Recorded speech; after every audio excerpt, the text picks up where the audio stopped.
Okay, so, hello guys, it's me, Gaming Star here, and today I am back with another episode of The Greatest Attorney. I almost said Breath of the Wild again, god damn it. Greatest Attorney Resolved 2.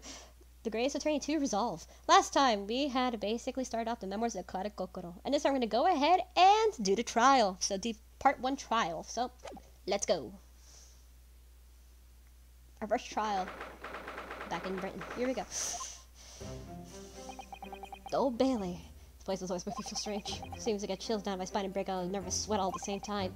Well, I didn't get it here so soon. That's my line! Good morning! Good morning, Mr. Natsume. It was only 2 days ago that I was declared not guilty here. Yes, I managed to prove you didn't stab Miss Green in the back. But now this! Another morning, another murder, and here I get in this hellhole! Can't keep coming to court! I'm beginning to think he's right. It really does seem as though he's cursed. Mr. Nadahano, I'm afraid I have bad news. Oh. Mr. Natsume, good morning. Yes, good morning. So, here you are again? Yes, again.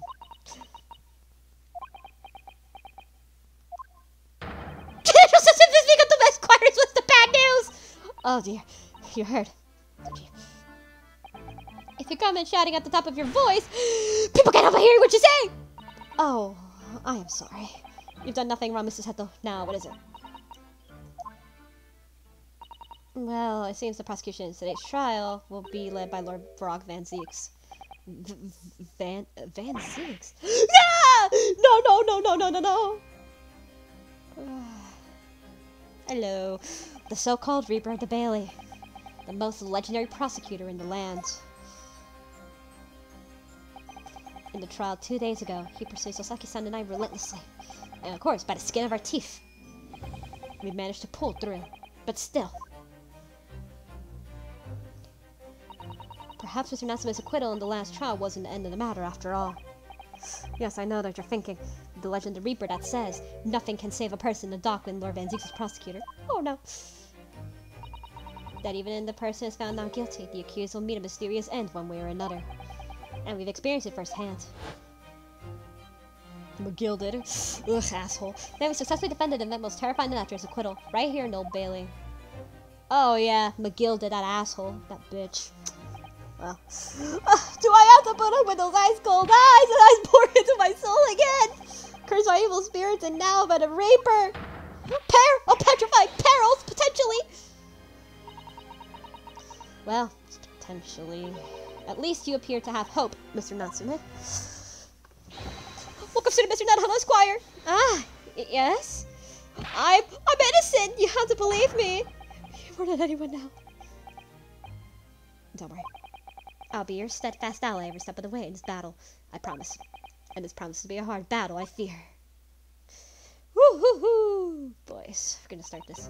Well, the trial will begin shortly. We'll move into the courtroom. Let's go. Oh, yes, I forgot to say.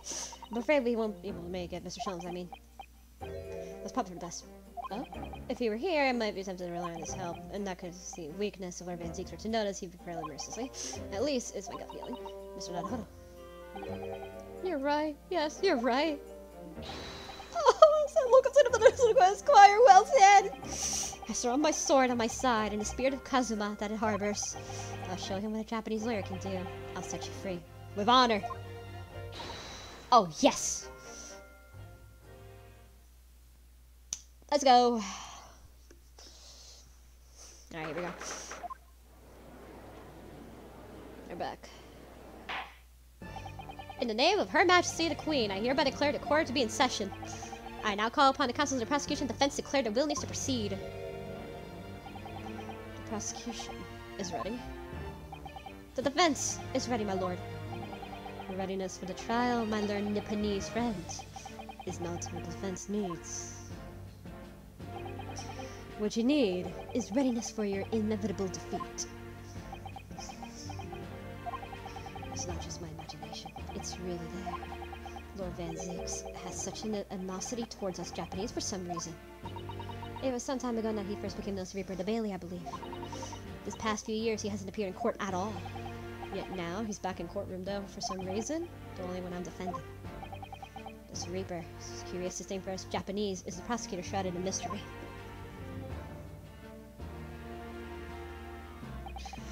Still, this isn't the time to be pondering that. I had to concentrate on Saseki-san's trial. Furthermore, I now call upon the 6 ladies and gentlemen of the jury. I have been chosen at random to represent the will of the people to try you right to fulfill your duty. Absolutely! Oh, it's you again! Hi! Feeling like it isn't before. It's you again, too. I must say that I feel especially for the days I have refused to sit right. You again? Oh, well, I rather like how you're wearing your hat. I think this looks very fetching, actually. You're new. I think somewhere in 10 o'clock. I have a very important meeting. Let's take this quick. You again? Couldn't agree more. I need to take some 5 bob tonight. Buses will go through the roof. I mean, do you remember straight up how, like, marriage problems? Yeah, marriage problems. All different except for one. May the Lord show us all the light here and lead us flock to the righteous verdict. The British jury system is so very different to our own, isn't it? It's quite extraordinary to think the power of the judgment in the hands of 6 members of the public. Most of these people, except for one, are all the same that we've seen before. Just one is different, but all of them are the same. Is that pure? I call that bullshit. Because that's the jury's agreement and defendant's guilt. Oh. 6 citizens of London, chosen at random, or at least that's the idea. The prosecution withdrawn. They touched the fact that the accused's trial was here 2 days ago.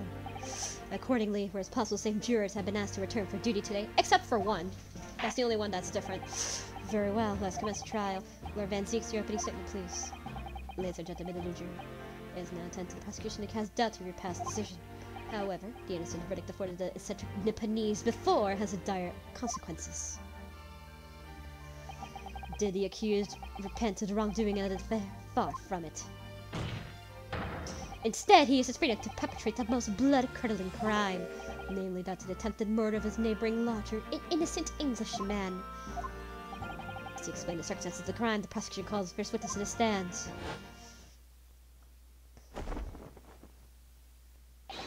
The detective responsible for investigating the scene, and the accused himself.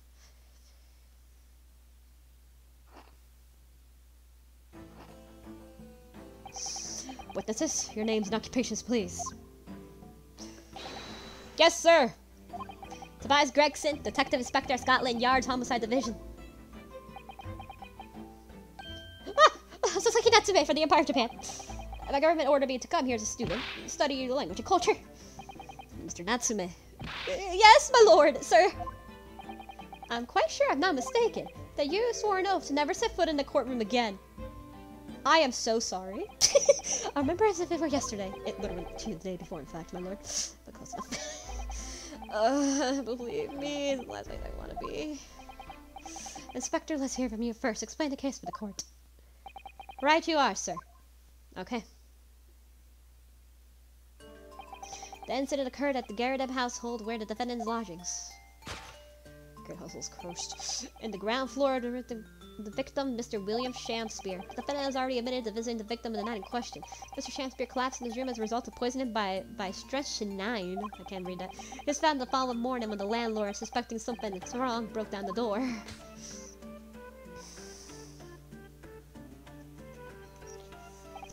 This means, I presume, that the door to the victim's room was locked at the time of the incident? Yes, correct, my lord. It was locked from the inside, making entry to exit the room impossible. Although the victim, Mr. Shamspeare, lives to tell tale, he was very nearly didn't. The man was halfway to heaven when we first found him. I can't stop laughing whenever I think of it. Holy shit, I can't stop. God. I was the first officer at the scene, my lord. And I have a photographic print here that I took the time to show how it looked. Yes, a chilling scene indeed. A man was very much deceased. That's right, everyone present to believe that's actually what he was. Also noticed something odd about the wet spot. Very well, I shall accept the photographic print as evidence of the court. But that thing's not piss. Not Mr. Natsume, because it must have become disgusting. Yes! As the defendant, do you have anything to say to the juncture? They're haunted. Haunted by evil spirits. Good gracious, what's haunted? My lodgings! There's been a whole series of strange happenings in my lodgings. The tenant before me died in mysterious circumstances. The woman was stabbed and then went in the street outside. My neighbor was poisoned. And me, what about me? I nearly been killed countless times. Killed, Mr. Natsume? How? Even on the fateful night it happened. When I returned to Mr. Shamspeare's room, I lit my gas stove and climbed to the bed. But before long, the stove went out. And somebody tried to kill me! You must always extinguish all fires before retiring tonight, Mr. Nelson. But it's so cold! My runny nose will freeze! Point is, I didn't poison my neighbor. Oh, why am I making use of this? Why am I so cursed? Thank you, witnesses. I believe a reasonable, clear picture of events. If I could raise my points, my lord, once more. Conclusive point. Conclusive? Go on. Fortunately, the victim, Mr. Shamspear, has regained consciousness during his ordeal, and he has named the true culprit. Ah, fuck off. Ah, shit. The poison consumed by the victim was mixtured by the cup of tea that he drank in the night in question. Tea, my lord, that was brought to the victim's room by the accused. The accused? Good grief! Oh, fuck off. Order! Yes, that's the crux of the whole case. If Sasaki-san is innocent, then why? Why was the victim accused him? Well, Mr. Natsume, what even says the accusation? That evening, yes, I did bring some freshly brewed tea with me when I visited Mr. Shamspear. It was a gift. The public water pump outside always freezes at night, so I brought a bottled water especially to make it. As a result, never touched tea again, ever! The public pump was frozen, you say? That's not information we've heard before. Huh. That will do. Thank you. Now, according to our laws, the defense must have opportunity to cross-examine the witness at least once. Therefore, I'll call upon witnesses formal testimony pursuing prosecution's objection. None whatsoever, my lord. Good then. We'll give you an account of the events of the night in question in court now. Yes, my lord! Okay, let's go. Alright, here we go. Witness testimony. The catastrophic night. It was around 9 o'clock that evening when I visited my neighbor, and I took some tea to me as a gift. We had a heated, literally debate over a nice hot drink, after which I went back to my room at around 11. Oh, my tea was completely harmless. It couldn't have locked the door behind me, otherwise goody. Strikes tonight has took some tests of effect on the body. People don't kneel over immediately after taking it. The victim would have been perfectly able to lock the door after his guest left. Argument still stands. This is odd. Oh, yes, I see. It's relatively straightforward. Excuse me, but the testimony is at a crucial point, I think. Mr. Natsume claims his tea has been harmless, presumably, though. The teacups have been extracted from poison, haven't they? Why didn't I think of that? Well, it happens. No. We haven't been able to. Did I hear you correctly? Inspector Schollyard has failed to examine the substance. How could you have overlooked something so important? This is the first thing you should have done. My learned Nipponese friend is falsely incensed. The inspector says Scotland Yard was unable to examine the tea. Not that it was overlooked. Unable? Why? It's simple enough. There was none left, not a drop. Someone must have been very thirsty indeed. With current scientific techniques, it's not possible to test this poison under certain circumstances. When we only need a drop actually have to exist, funnily enough. The lack of examination notwithstanding, it appears nothing other than the tea passed the victim's lips and not in question. I see. Thank you. The matter is clear. Cast your eyes over the jury, my learned friend. What? You can see it in their faces, I'm sure. Recognition of the accuser's guilt. Your client's fate is all but sealed. In mere moments from now, you will lose, and your compatriot will be damned for all eternity. He's right. I can feel 6 jurors looking daggers at me. Hold on, let me see the bar soap. Oh, what is this? Hold on. This bar of soap, when we first saw it, I could have sworn there was some sort of round disc in the depression, just a reddish one. Yes, you're right. I remember it too. But now the depression's completely empty. Forget I'm just gone. Okay, so that's gonna be important for later. So I highly recommend doing that. The teacups. Notice they have. Notice this. Okay, here's something. Notice the marks. It must be a teacup. Mr. Transfer was drinking from the stand on the inside. Tea doesn't vary with the green tea. Oh, really? I've never noticed that before. You never noticed? Well, I never leave it a cup long enough to leave a mark and then break it down. Drink tea while it's hot. That's a Japanese way, isn't it? Oh dear, so many people seem to have a wrong idea about the culture. Most of them are Japanese. So yeah, that's something. So yeah, apparently one of them is like that, and the other doesn't have the marks at all. And there's cracks. And also the lip stains as well. Teacup from which Mr. Ransom was drinking. Yes, unlike the other one, the inside cup's completely clean. I suppose he must have drunk the contents before the tea had a chance to leave a mark. I was gulping down too. Sorry, Mr. Nadahodo. Well, if you sip it out a little bit, it was cold. Clearly, I should have instructed you the proper way to do tea. Okay, so that's going to be important for later. Keep that in mind. And then there's cracks on it too. There's a lot of cracks on it as well. And there's also a lip mark. Notice that. There's a lip mark on it, so... Right here. The other, this is Shamspear's, and the other is Natsume's, so that's going to be likely. And then we have the torn off letter envelope. Nearby street map. This mask is lodgings. Your books. We still have that from the case? In a second, we still have that. Wow. And then that's it. So, yeah. Look those, because that's going to be important for later. Keep those 6 translating daggers at me. Keep that in mind. Dude, that's important. Can't let them beat me down. I won't. Counsel for the defense. Proceed with your examination. Yes, my lord. Alright, so. Examine those. Why? Because you needed to. Alright, so here we go. We need more information about the actual strike to 9. Can I have more information about that, please? I need more info. If you don't mind me, more info. How long does it take for symptoms to appear then? According to the coroner, it was picked into the yard about 30 minutes after the poison is consumed. Then the victim suffers violent convulsions, cramping and stiffness, and eventually dies from asphyxiation. Wow. So there's a 30-minute interval between the poison ingestion and the onset symptoms. There's a lot of different types of poison in the world, that's for sure. Oh, yeah. Oh, dear. Death by poisoning again. It's always so awful. Look, 3 times in a row. 30 minutes is a long time. Yes, certainly long enough for the victim to have locked the door behind the accused after he left. You can't deny that. This further degrades Sasaki-san's alibi. I have seen a medical report from the doctor who examined the victim here, my lord. It spells out really the accused is the only person who could have done it. Alright, we're gonna read that. Very well, either court record is evidence. Just read this baby up. Oh yes, I see it here. Delayed onset of symptoms. Great. Alright, let's check it out. Alright.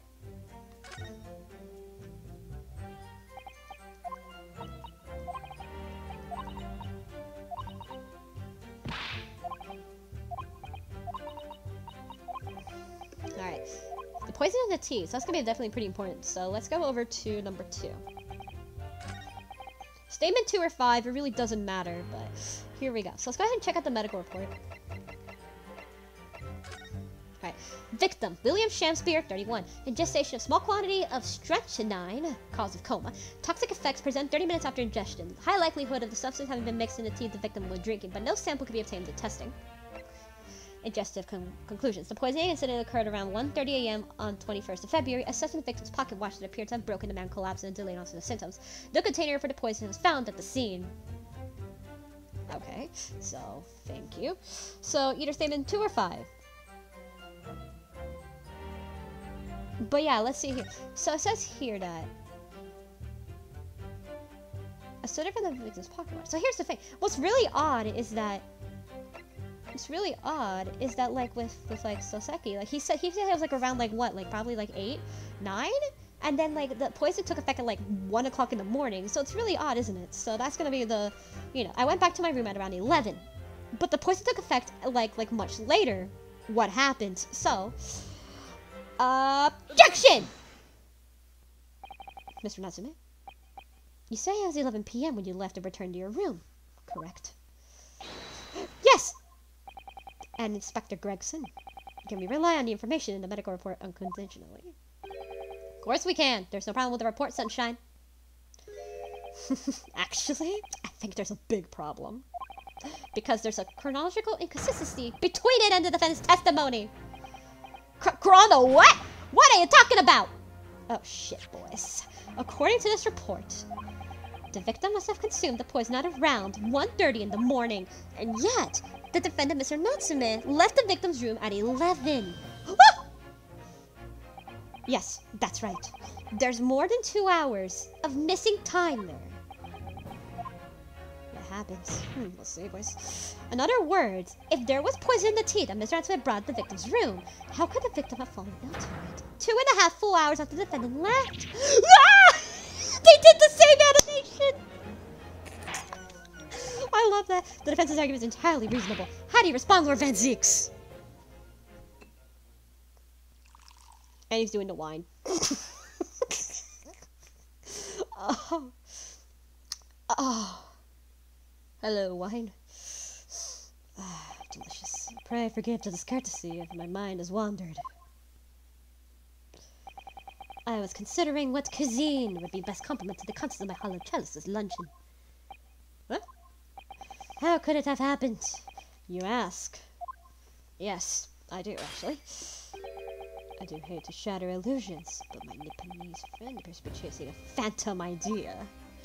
A phantom? It's so hard to imagine the victim drank his tea after the accused had left.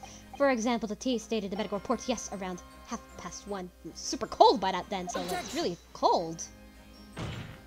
Mr. Natsume brought the tea with him to drink together with his neighbor. And in Japan, they were all known for saying, drink tea while it's hot! Objection! And in my country, there's an even more apt saying. There's nothing more refreshing than cold tea. The point is, if there's such a long gap, there must be other ways to explain how the victim came to be poisoned or other possibilities. What sort of possibilities, Counsel? Unless... Well, for example, the man could have another visitor. Another visitor. That's a very bold assertion, my learned friend. From someone who has something top secret. Or... The victim could have taken the poison of his own violation? You suggested this may have been suicide, Counsel? What am I even doing? Mr. Shamspear has categorically denied suicide. The idea can be miscounted. Objection, boy! What? Ah, fuck! But it could be lying! Yeah, we're getting desperate. We're getting really desperate right now. Yeah, we're getting super desperate. Is something wrong, Lord Van Zeeks? I was listening to the sound of the carriage pulling up outside the courtroom. Pray forgive the discourtesy. Carriage? What carriage? It would seem the key player in this case has just arrived. Hold it!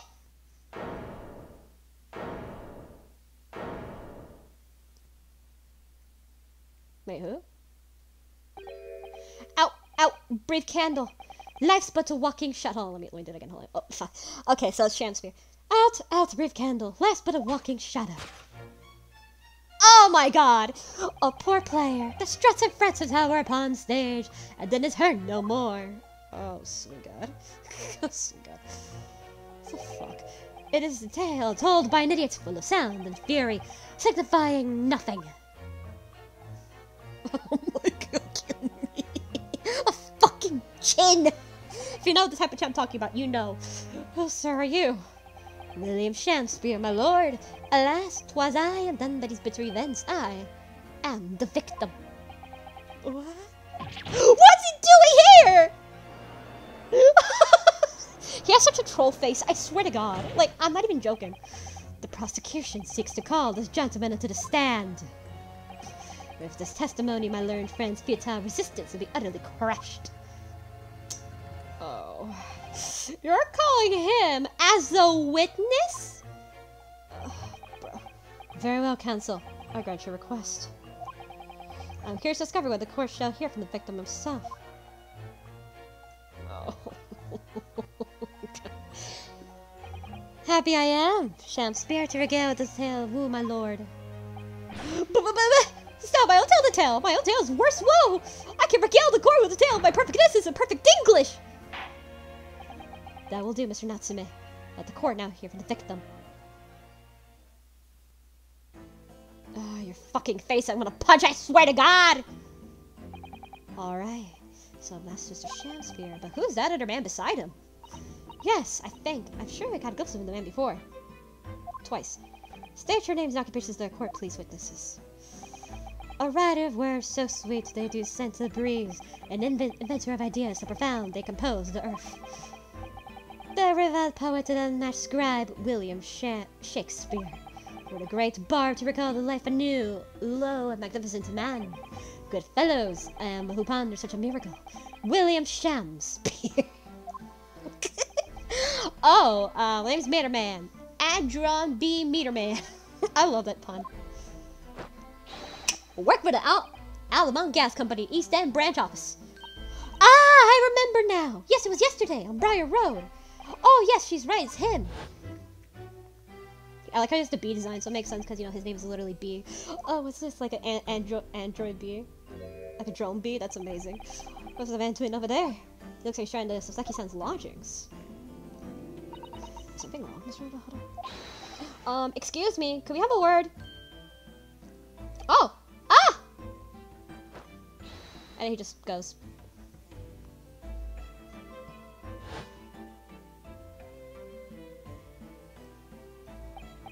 Yes, we spotted him outside Mr. Garnett's house that morning, and he's a gas and company employee. What does he have to do with this case?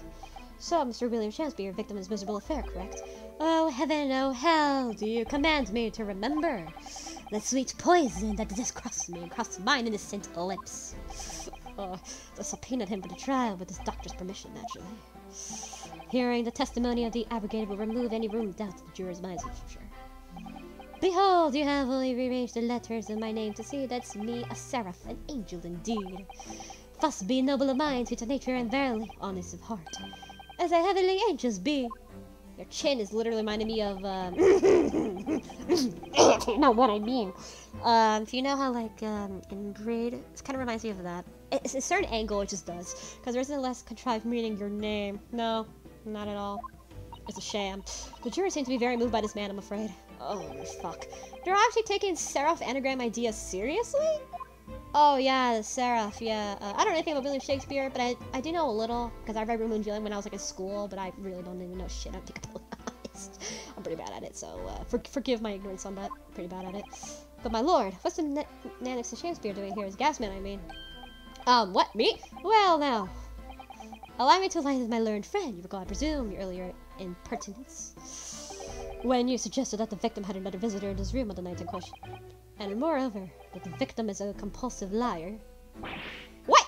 No, I didn't quite say that. This young chin stroker here is to convert your wild claims conclusively. Is that not so, Mr. Meterman? Hang on. No, I'm just here. I hereby call for your formal testimonies.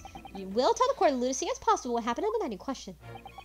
Oh, and may smile and smile, be the villain. Yes, it doth pain to me, but let the truth be spoken. The truth of a wintry night in my discontent.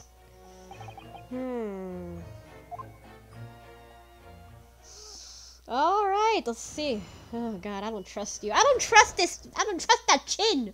I don't trust that damn chin.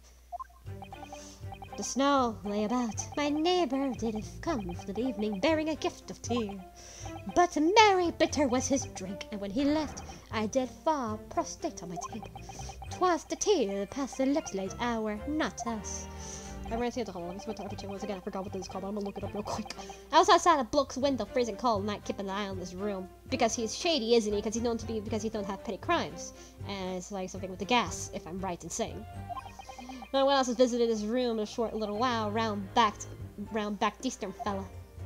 Stop calling him that, damn, you're just being rude.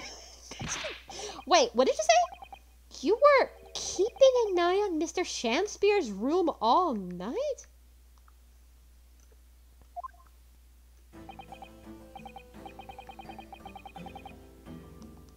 That's right, cause the bloke's window all blocked up, isn't it? There's a little gap in the bricks where you can see into the room. And I spent that night trying to keep my teeth from chattering and I peered through the question is, sir, why? Yeah, that's the big question. Why? Ah, well now, that's because he's on my list. What a piece of work is a man. Wherefore was there wonderment. His face is literally something, it's like a punchable face. I swear to God. Shakespeare's face is like a face I just want to punch. It's like that one face, it's a punchable face. It's a face I just want to punch so hard. Because I want to like deform that even further. I just want to. It's that feeling you have. You just want to do it. What are you talking about? This buzzing, buzzy body hath no part in this play. I pray thee, pay him no heed, making no more ado to his tedious words. What do you say about me? Calm yourself. This court is concerned with that happened in the night in question. Nothing more. Indeed, that is so. There's no petty arguments now. And as testimony we have heard clearly reveals, there is no other than the accused present at the time who carried out this crime.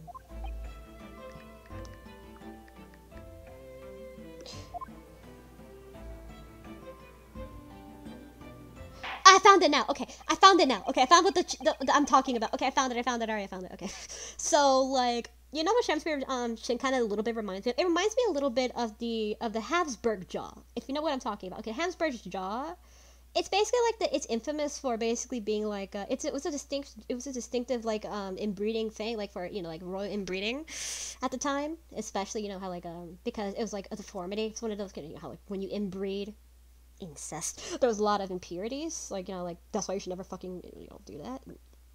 Never, and plus a lot of deformities, and you get health problems. Yeah, and some of the more well-known cases, if you know anything about it. One of the old kings of Spain actually had this jaw, because remember they used to do a lot of inbreeding, so it kind of reminds me a little bit of that. It's a little bit shaped like that to me, just a little bit. Now, council, the first we proceed with the cross-examination. I looked and I found it, so yeah, that's what I always thought it reminded me, like, it kind of reminds me a little bit of that, so. It was really well-known at the time, especially considering that there used to be a lot of inbreeding. Or prognathism, as it's called, or Hasburg's jaw, which is like a weird-ass malformation of the jaw. It's like this weird malformation. Been trained out of discontent. It reminds me a little bit, but it's not as bad. Snowy above never did come for the evening, bearing gift of tea. Okay, so let's see what we got. By Mary Bitter was drinking, left and fell perpetrated on the table. So, let's state every single, let's go ahead and check this out. So let's see, press every statement. Hold it! To be clear, by neighbor, you're referring to the famous announcement. Oh, indeed, sire. Perhaps thou wouldst call him, the man from upstairs. And what time did the mustache Nipponese visit you in your room? Our meeting was premised for the hour of 9, and lo did he come, tender gift of fragrance tea. Details which are according to the defendant's own testimony, yes. And we were boiled in such a literary debate as history hath not seen before. By which I presume he means the discussion with who was stronger, Romeo or Juliet. Shakespeare to play a part to young Romeo, whilst my neighbor played fair Juliet. Okay. Each of us dressed of our characters be, bring way to merry experiment. I dare not imagine the scene. Fertility. Thy name is woman. Cast spell, imagine the dismay I was. Yes, I heard the name of Eastern art of Jitsu, but ne'er did I dream was foul skill practiced by a comely maiden. Juliet beat Romeo up. That is not helping her case.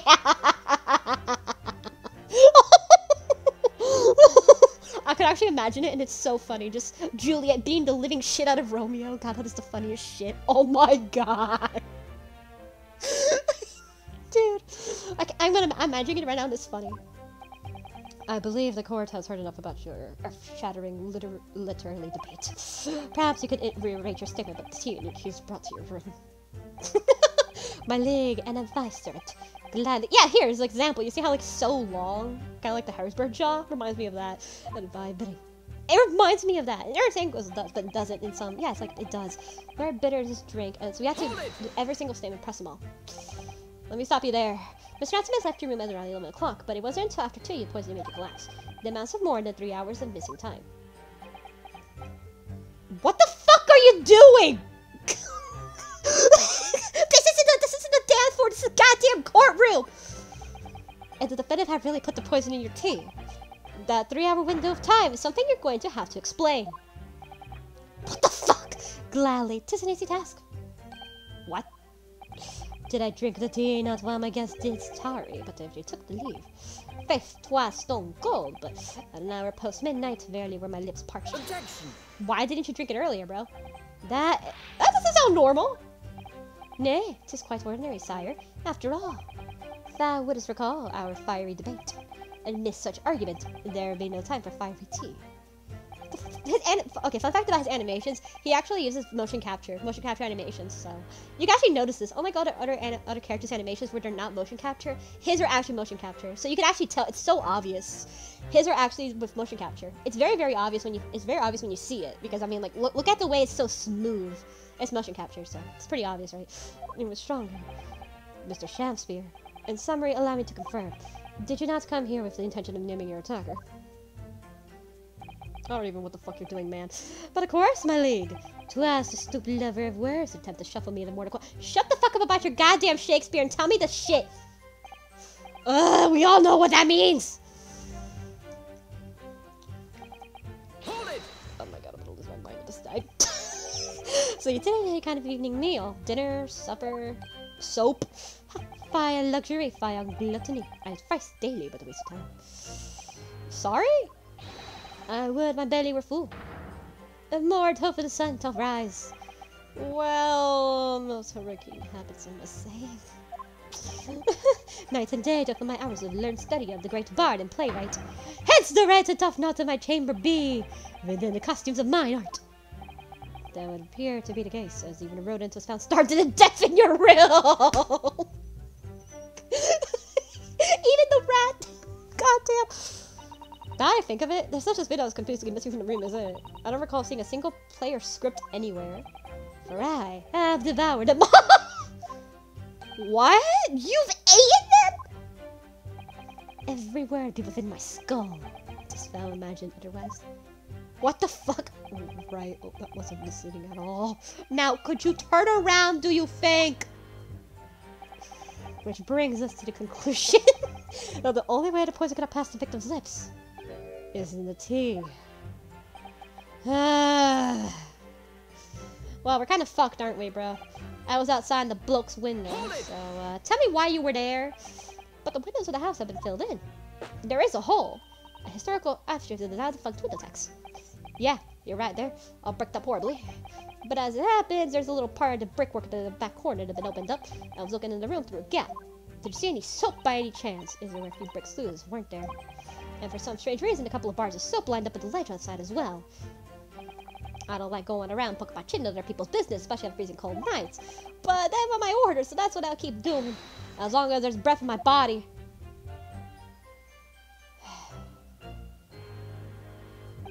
What's with all these theatricals today? Out of interest, Mr. Meterman, after the accused had left and returned to his own lodgings. Did you see the victim leave the room at all? No, he never left. He was in that room the whole time, as far as I'm concerned. Huh. And we could therefore discount the possibility of suicide. Okay. How can you be so sure of that? The police carried out the thorough investigation of the scene and found no respectable of poison. And since we know the victim didn't leave the room and hence disposed of the poison container himself, it's clear that there was no attempted suicide, although the culprits could have removed the receptacle. Ah, yes. Lucidity explains, counsel. Thank you. It really was. You can't argue with the logic. No one else was in the room with a short little round-backed Eastern fella. Why are you calling me short? You say a short little round-backed Eastern fella. You could be so sure it was the defendant then. Objection! I'm pretty short. How many other short little round-backed Nipponese with mustache do you think there are in London? Well, of course, it's only a narrow gap, but it was quite dark, so I didn't notice the mustache. But he showed up at around 9, I'm pretty sure of myself. And when the person arrived, did he and Miss Jasper drink tea together? Nah, sorry, I couldn't say. Why not? It was dark, because I couldn't see in the room all that well, could I? All I could see was a silhouette of the little round-backed fella wearing a pretty dress. And then the pair of them started doing some kind of wrestling match. I tell you, I didn't know what to make of it.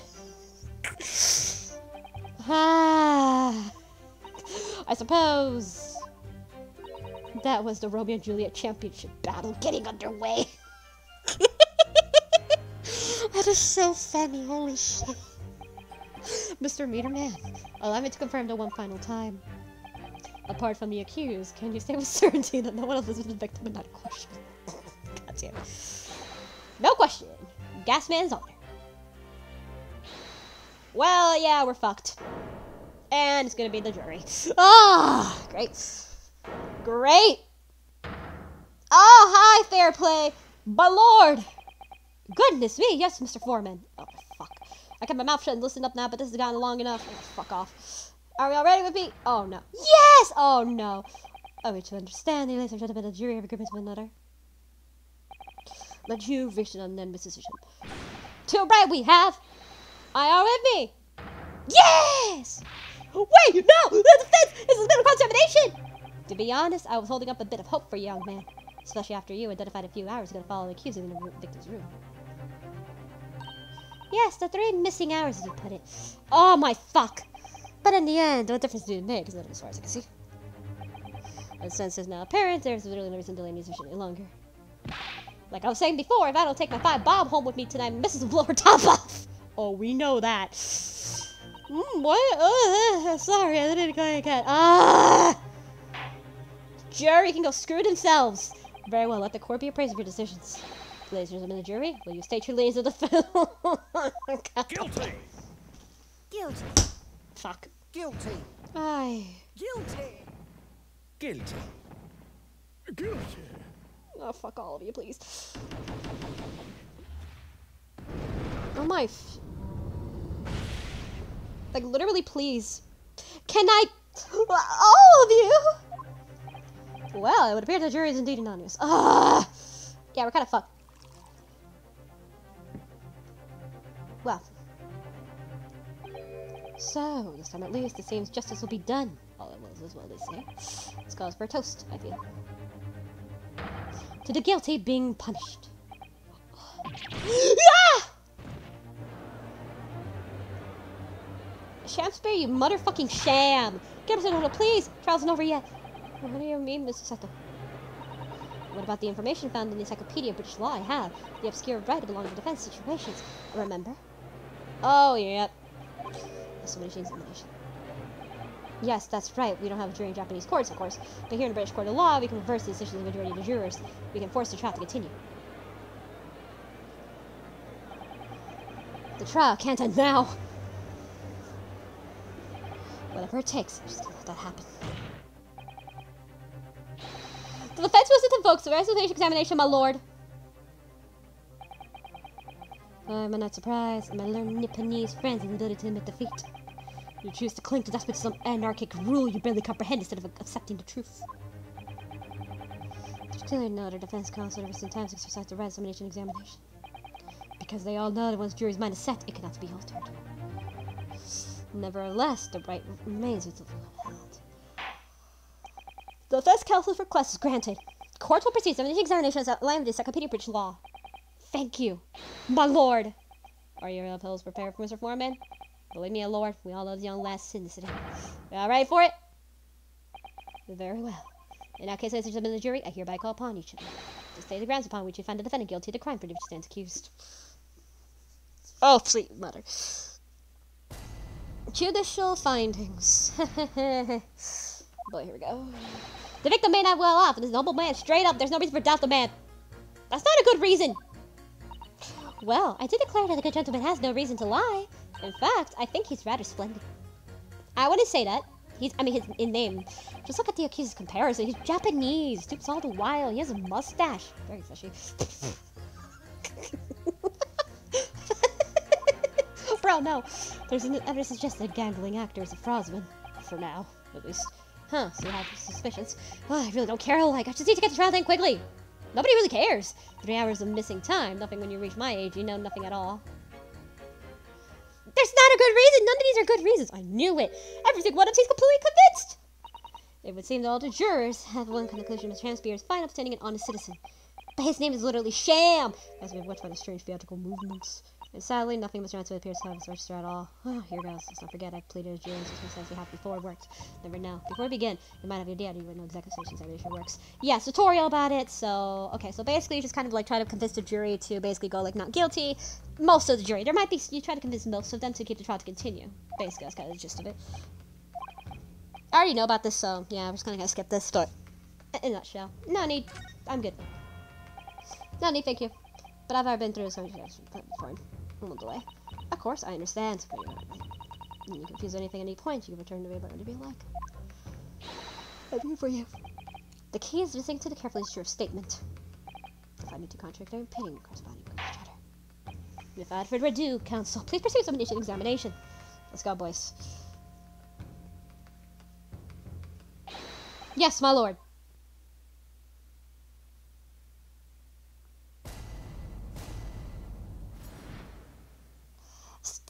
Smug-ass face down back. Get that little smug-ass face out of here, Sham Spear. I can see it in the background. I can see you there. But this rebuttal. Alright, so. The victim may not will be off, but noble man is the reason to doubt him. So, press. Tell me, boy. That's not exactly a good reason. Well, there are plenty of people in London who seem noble before. Couldn't some of them also be liars? I have no doubt about it. Like the shaky client of yours, for example. Absolutely not. Mr. Smith is no liar. Look, the point is, the only thing past the victim's lips says that was a Japanese man's tea. When you take the gas man's testimony into account, well, the truth couldn't be any clearer. Oh, well, that's not really logical.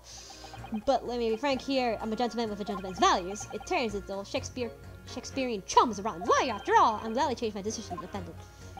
And I'm sure my fellow gentlemen of the jury will do the same, isn't that right? Well, yes, perhaps. I don't see it happening. What's that? I only got Jen over here, you know, I'm going to speak up. Look, I really don't care about all this nonsense. Can we just get the trial over?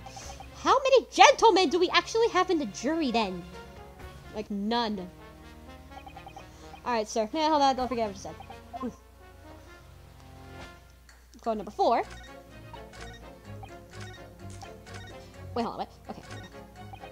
There's no evidence to suggest that the gaggly actor is a frosman. For now, at least. Alright, so you do have suspicions. Hold it! Tell me. A frosman? What do you mean by that, madam? He has a history? It really is most tiresome problem with the company. Most irritating. We can be absolutely certain that the customer is stealing from us, but without hard evidence. We can even threaten to take action if you are being sued. I'm sorry you lost me a little there. Who are you? I'm the wife of Augustus Altamont, owner of the Altamont Gas Company. Good gracious! Altamont Gas, you say? Gas is the future of energy in this country and around the globe, but proper handling is essential. As I'm sure our employees and branch office would be the first to agree. Absolutely, Lady Queen Bee! Gotta be used properly! Altamont Gas is the best in the world, of course!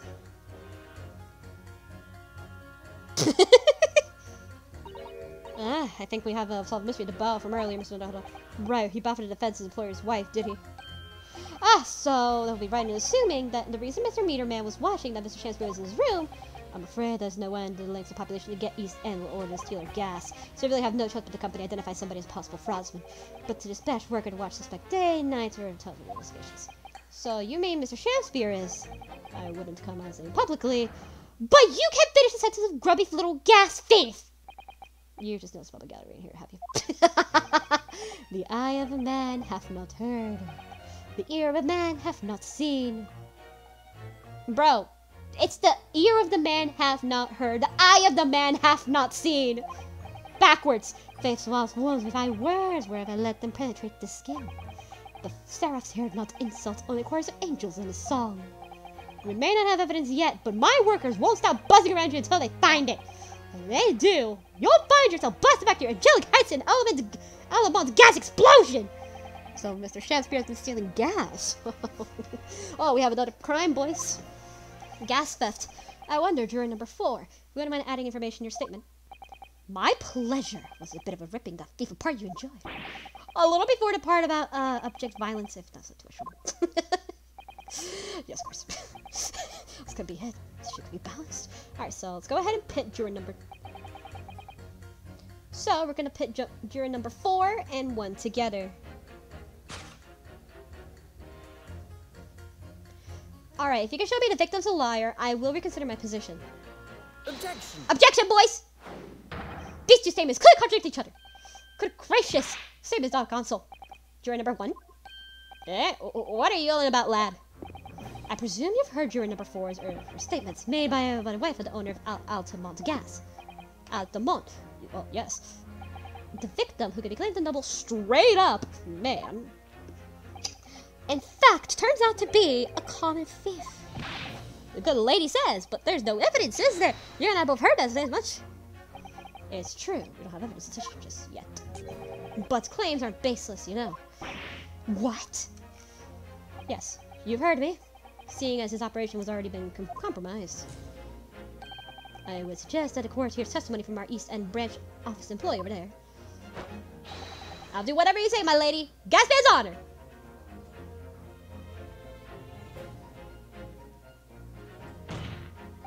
Juror number 1, you say you're a man of your word. If I said that Mr. Shakespeare was a liar, you assured me that you would reconsider your decision about the defendant's guilt.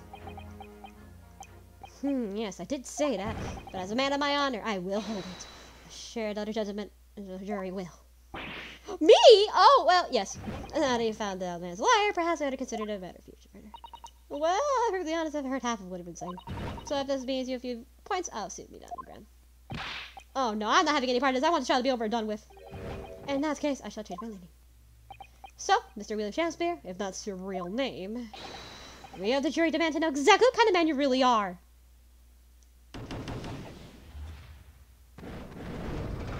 The jury is just a fucking mess. Holy shit.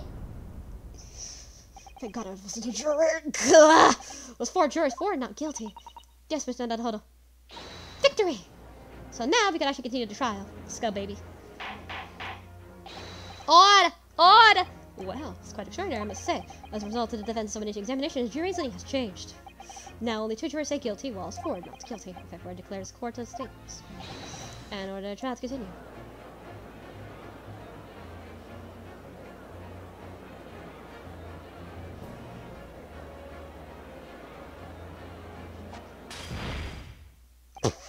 You have spoiled the bouquet, Mr. Sham Spear. Oh. You know when he throws the wine Dracula style, you know you fucked. The ladies and gentlemen of the jury now find they are unable to trust you, the victim. You know when you're the victim and they can't even trust you, fucked up. You know that. Okay, here's the thing. If you lie the victim, you fucked up as a human being. You fucked up as a human being and you can't be trusted, okay? So that's the reason why I always say, this is what I always think. If a victim, if victim's coming out with like accusation or something and it has no real evidence and the evidence is fake, I say, this is what I always say with like, if there's like a victim or like accusation or something, I always say, be like doubtful of them, but not like, have a benefit of the doubt, but also like still have some doubt. Kind of be like, you know, have a balanced view, try to do that. That's how I think, at least. That's a life lesson for you. Bet you gods will give us some faults that make us I don't trust you, bitch. Oh, God mend me. I do swear. I don't trust you. I don't trust you, dumbass. The gas man speak of his concerns and most not but gas, not but thin air.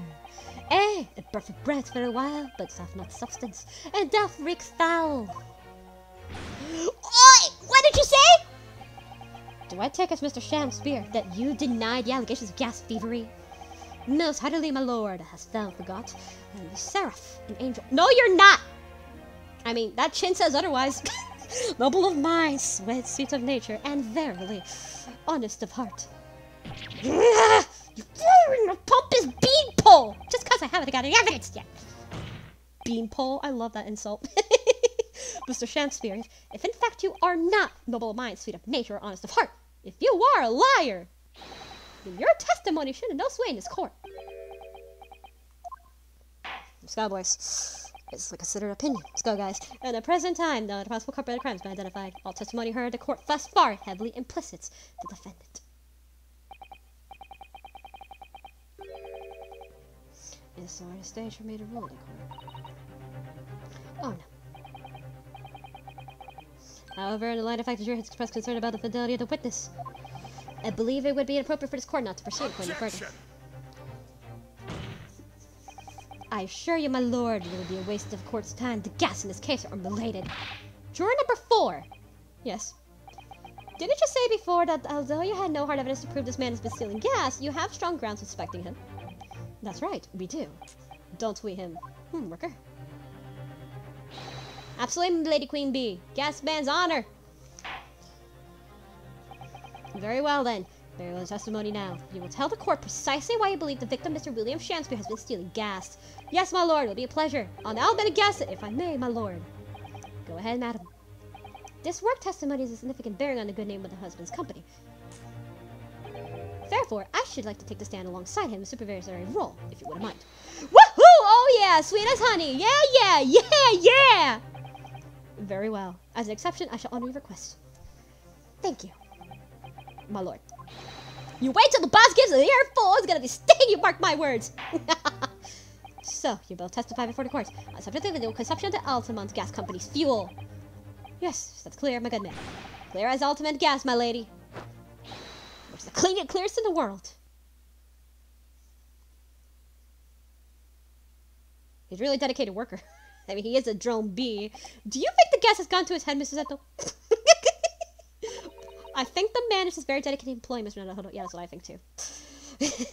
I think that too. Alright, let's check it out.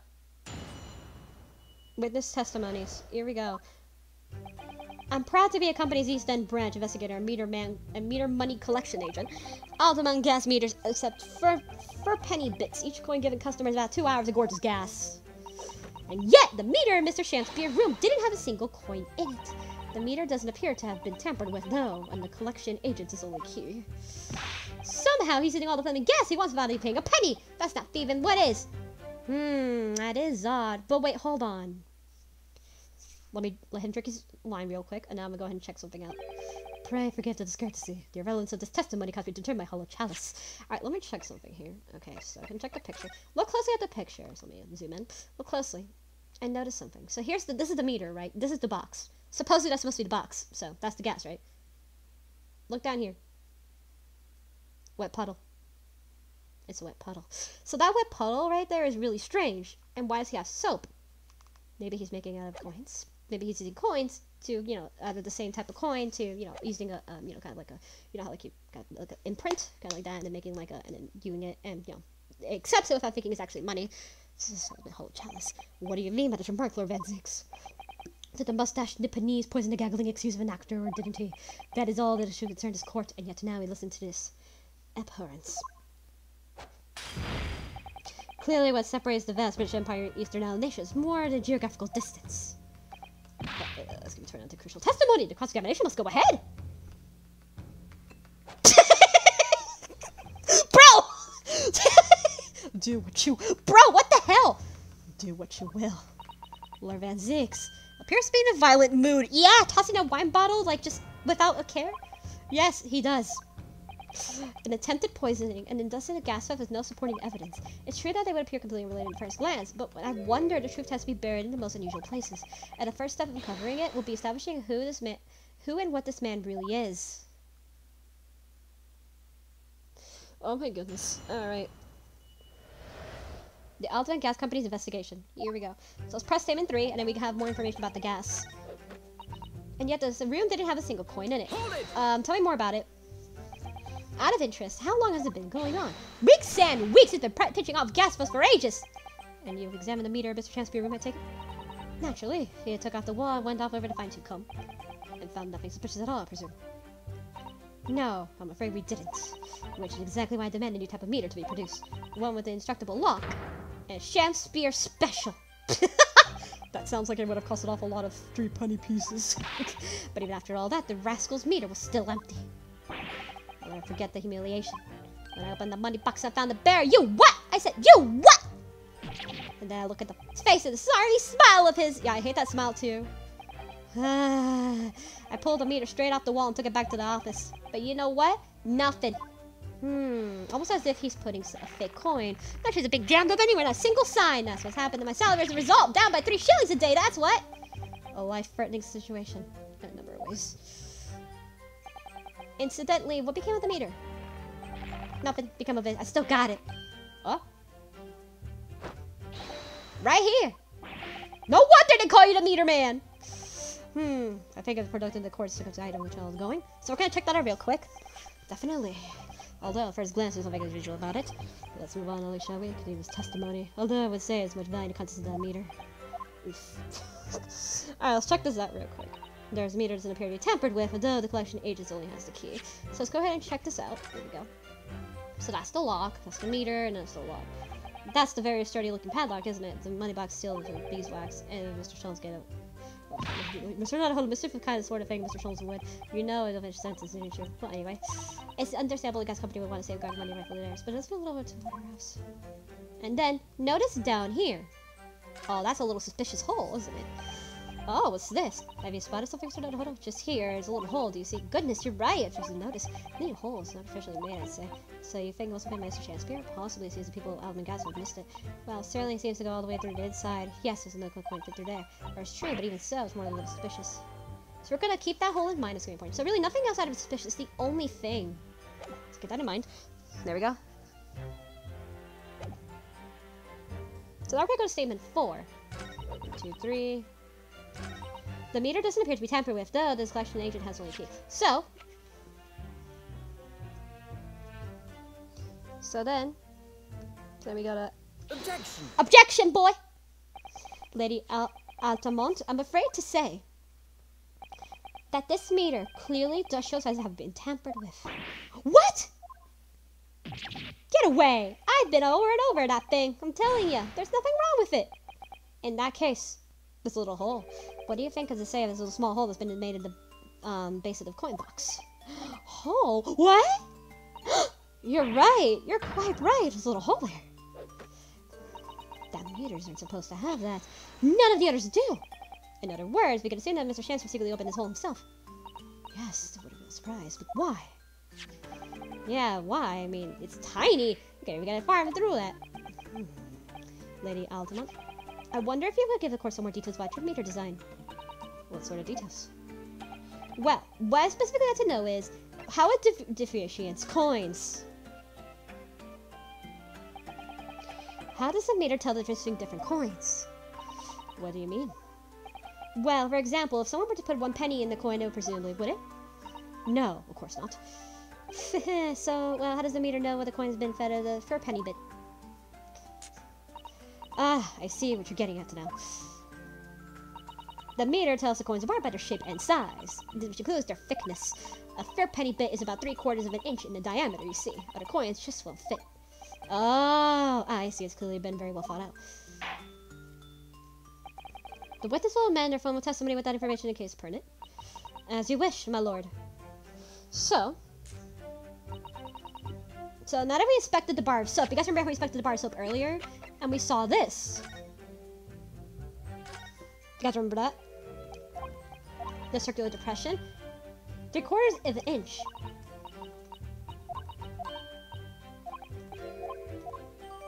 So we had to update it again. This time with the actual size. And there we go. Update it again twice. And we got it. So now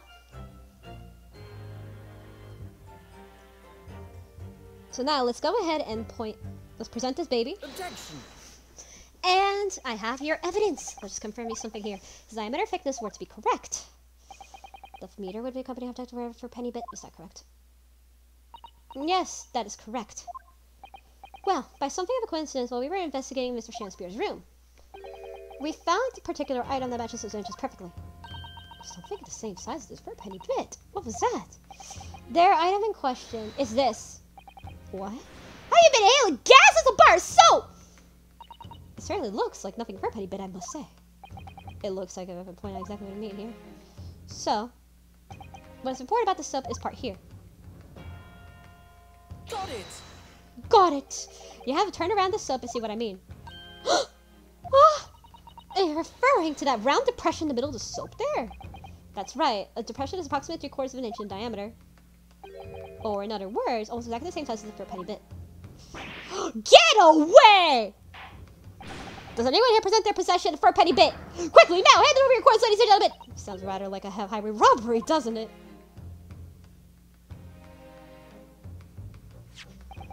Thanks to the kind gentleman member of the public gallery, I have for a penny bit. Now, see what fits. Good lord! My word, it wouldn't be more snug!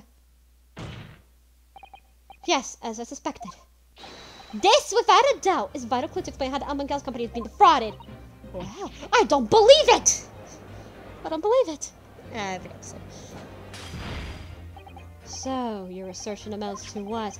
That some inferior bar of soap has had a connection, is that gas? Yes, bro. The depression of the soap is clearly made by the for a penny bit. I must concur at least that pushing a coin with some force into a poor quality bar of soap is such as a remarkable simple way to reflect in coin's shape. And then you could use, well, some milk wax combined to pour into the mold. That could fake coins in no time! Oh my god. Yeah, fake coins. It's like, you know, spy movies with the fake key. Yeah, same shit here. That brings all the pieces of the puzzle together. It's a method Mr. Shakespeare been using to steal the gas. That's the missing link. Now, Father chain of thought is bringing to the solution of what happened and nobody's considered yet. But this is all nonsense! If that would have been faking coins, my worker here would have found them in a meter. I'm quite sure Lady Almond's absence some black magic could have made it disappear. I see. What we're dealing with is result from black magic. This could cause fake coins to appear in thin areas. Exactly. And the meter gives it away. What on earth? The picture. There's reminiscent of magical method use of visible gas in the victor's room. The little hole. There's answers you could actually remember at once. A little hole in the bottom. A little hole in the bottom. You found the bar of soap scene of the crime just outside the window. Outside?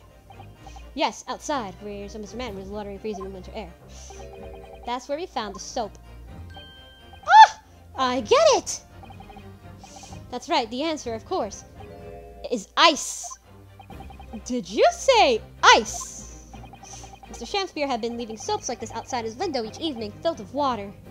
Or tea. After a night outside the bitter cold, the water is completely frozen and solid the next morning. Then he takes his fake coins nice and feeds them to the gas meter, giving light and warmth in spades. As his room becomes very comfortably warm and ice now inside the meter coin box melts, turning back to water and draining harmlessly away through a small hole made in the underside of the meter. That is how, without leaving any evidence of his wrongdoing, this man has been stealing Altamont gas! Holy shit, dude. Just like that, so simply. Is he trying to make us look like idiots? He's been fooling us all with some bars of soap and some water! That's right, madam. Or tea. I don't believe it! That can't be true! Do you have any idea how much money we spent developing the new meter? And now you have the audacity to suggest that a bit of soap and some water rendered totally useless? I'm fairly sure I didn't design it. Evidence! Sorry? I want evidence! If you're going to stand here and tell me our meter's rubbish, I want to see proof. She's very good at enforcing accountability, isn't she?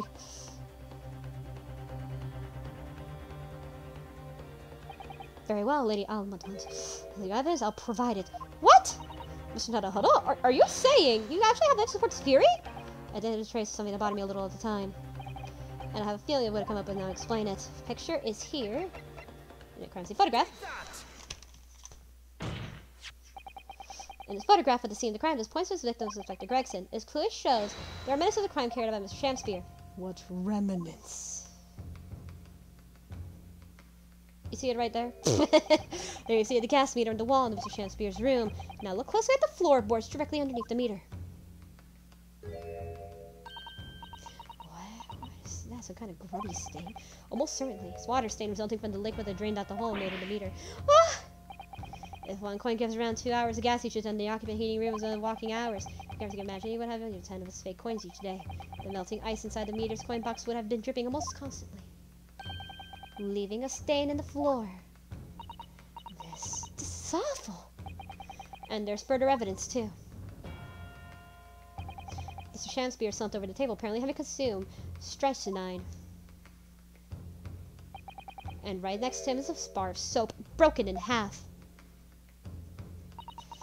You're right. It would appear to me then, counsel, that the man was eating soap, was he? No! Pardon me for disagreeing with your lordship, but certainly not. He didn't beat around the bush there, did he?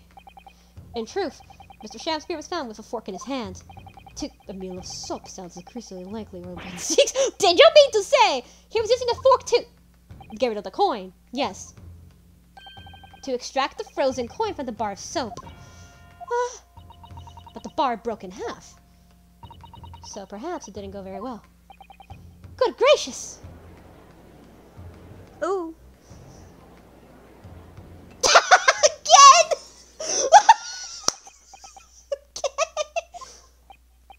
Lord Van Seeks? I was throwing my hand up in despair. I happened to catch my hollow ball on the way! Pray forgive my malterite mistake. What is the meaning of this counsel? Allow me to pose my learned friend the question. What exactly did you establish with your most recent cross-examination? Well, that Mr. William Shakespeare is a liar and a thief. In other words, his testimony is reliable. That's it. That's exactly it. Very well. Let us assume the man is a liar. Now, allow me to pose another question. What possible difference does that make? Well, we know that suicide can be discounted. Scotland Yard's investigation revealed no sign of another vessel that contained poison. And on the night in question, there were no visitors in the room except the accused. The young gasman's testimony, which I have no reason to doubt, has confirmed that. Furthermore, the only possible way the poison could have entered the victim's body is via the tea. But was there any poison at all? Of course, the evidence of whatsoever suggests otherwise. But wait, what if he was actually using the gas to, like, do something with, like, try to kill someone? He was trying to kill someone. Even William Shakespeare's lady claimed to be. These facts have been objectively established. There is no escaping it. Therefore, in light of these facts, the prosecution calls for the imminent adjudication. What? Well. Odd! Well, counsel, what does the defense response? Mr. Tadahoda? Bro, what's the point of my last cross examination? I didn't have to get it anywhere. Or did it make no difference at all, like Lord Van Zeeks is saying? First objection, boy. No, this isn't over. The defense will not rest. What? But counsel, you successfully explained everything. You identified the substance of the corrupted method and employed Mr. Chancellor to consume gas with more to discuss. The T! Lord Van Zeeks highlighted facts in order to make this point, but contractor isn't going to believe there's nothing objectively established at all. What are you trying to say, my Nipponese friends? At least one of those so-called facts is an assumption made due to lack of evidence. But the situation has changed now. Following the cross-examination with the late witness, take the stand. Don't be absurd! What is this nonsense? Yes, me and you bring everything you've learned so far together considered whole. It's clear. There's a question to consider, namely...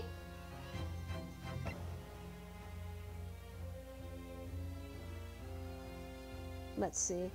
Namely, was there another visitor? Was the poison in the tea? Was someone else responsible? Was the poison in the tea at all? I don't think so. We've been asked to believe the scrutiny poison effect of Mr. Shamspeare was in the tea brought to him Mr. Natsume, but that's conjecture at best. The victim has testified that nothing else passes up that night. There's no other possibility. And says there was no trace of tea left in the sea. It couldn't be a trace of the poison. But what if it's not? As I said, the situation has changed. Because in fact, some of Mr. Natsume's tea was left at the scene! A particular piece of evidence proves it. The bar of soap.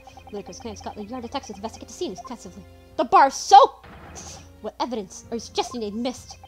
The bar of soap. Defensible claim indeed. Very well, counsel. There's your proof. The bottle of the bar of soap again! Again with the bar of soap! Take that! Good gracious! The soap again! The same bar the victim used to fashion his coins and ice? Yes. That's right, not all. It just got back to me. Something about when I first found the bar of soap at the scene yesterday. It's more bars of soap. Soap? What are bars of soap doing lined up at the edges outside the window? And notice how there was a red coin on it. I'm quite certain it was originally stumbled upon the bars of soap. There was actually a frozen coin in each bar. So you discovered the Galaxy's coin factory. Fascinating. In a way, yes. But there's more. The coins I found in the soap at the time weren't normal ice. There was something strange about them, you mean? They were red. Exactly, something that was strange. They were red. The ice was red. Do we have red ice? No. You mean? Yes, that's right. It's obvious to me now. It's tea. The fake coins in the soap were made from frozen tea! What?! I would remind the court of a statement made by Mr. Natsume early in the trial. That evening, yes, I did take some freshly brewed tea with me and visited Mr. Shamspeare's room as a gift. The public water pump outside always freezes at night, so I brought a bottled water especially to make it. And this was the result. Never touch a tea again, never! Ah, yes, I believe there had been a snowfall that day. It was particularly cold. Sadly, on such occasions, the poorly constructed water mains in the East End are prone to freeze. On the night in question, Mr. Shamspeare, having no running water to use, was forced to dig tea brought to Mr. Natsume in order to make fake coins. My word! There were 2 bars of soap on the window ledge when my initial assistant and I investigated the scene. That's right, and we only borrowed one of them. Which means that even as we speak, some of the defendant's tea is still present at the scene of the crime. Frozen solid in bar of soap outside Mr. Shamspeare's window! Earlier today, Inspector Gregson informed the court that even if 1 drop of the tea remains, Scotland Yard will be able to analyze for its poison. As such, we are now in possession to prove or disprove this until we make conjecture. By finding out for sure whatever or not Mr. Natsume's tea actually contains strychnine at all. Yeah! You smug Nipponese! My lord, we cannot do the defendant the injustice of passing judgment now. The police should be dispatched to recover the remaining bar of soap at the scene at once, and the defense requests thorough analysis of the frozen tea embedded in it to determine whether or not it contains any poison.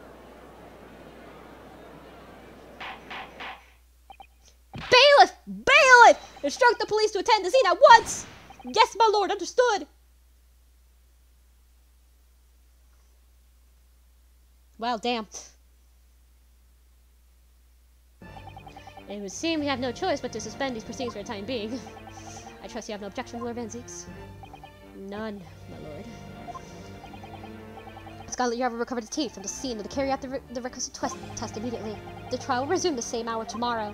The prosecution and defense may conduct further investigations appropriate. Yes, my lord.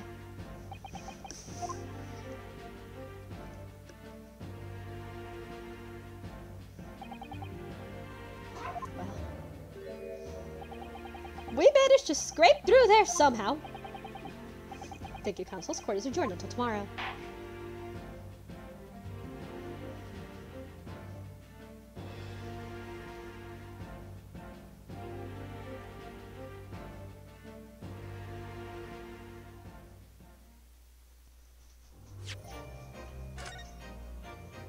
We'll save, and we're gonna go ahead and end the episode right around here. So anyway, hope you guys enjoyed the video. Please subscribe or whatever. And next time we're gonna go ahead and start the second part of the second investigation. Second part of the investigation. So we're gonna start part 3 of the case or second part investigation. So yeah, see you guys then. Bye.